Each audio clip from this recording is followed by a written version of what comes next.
د کورنیو چارو وزارت اړوند د نشه یي توکو سره د مبارزې مرستیال الحاج لوی پاسوال ملا عبدالحق همکار اخندزاده نن د یاد ماموریت د 1 کال لاسته راوړنې له رسنیو سره شریکې کړې.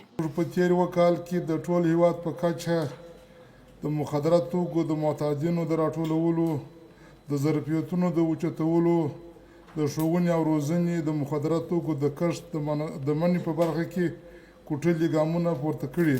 هغه خبري ناسته چې په همدې موخه جوړه شوې وه د کورنیو چارو وزارت اړوند مشرانو هم پکې ګډون درلود. د نشه یي توکو سره د مبارزې مرستیال په خپله خبره کې د نشه یي توکو سره د مبارزې په برخه کې د امیرالمؤمنین حفظه الله له فرمان وروسته په لاسته راوړنو هم خبرې وکړې. د همداراز په خپلو خبره کې په تېر 1 کال کې د 1933 عملیاتونو او د 2095 تنو قاچاقبرونکو د نیولو خبر هم ورکړ.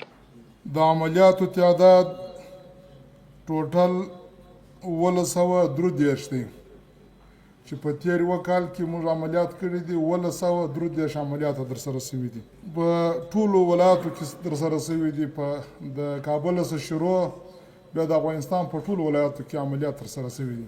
ګرفتاره شوي شکمن کسان 2095 کسان دي. مکمل مظنونین او هغه کسان چې عملاً په کار باندې اخته وه دې کې قاچاقبران دي، په دې کې نور هغه کسان دي چې په دې کې عملاً کار کولی چې موږ نیولي دي. او په افغانستان کې په ټول افغانستان کې یو ځای هم موږ نه لرو، داسې یو څوک نومونه نشي پیښولی چې هلته یو جریب کوکنار کښ شوي یا چرس کښ شوي، هغه که شوي هم د بینه تللي دي.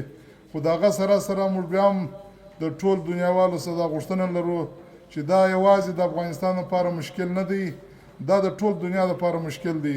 نو په بدیل معیشت کې موږ د ټول دنیاوالو څخه غوښتنه کوو چې زموږ سره همکاري وکړي، زموږ سره وژه په وژه ودرېږي، تر څو دغه مواد مخدر چې مضر بوټي دي په ټول دنیا کې د دې مشکل حل سي او خلک د دې د ضرر څخه خلاص.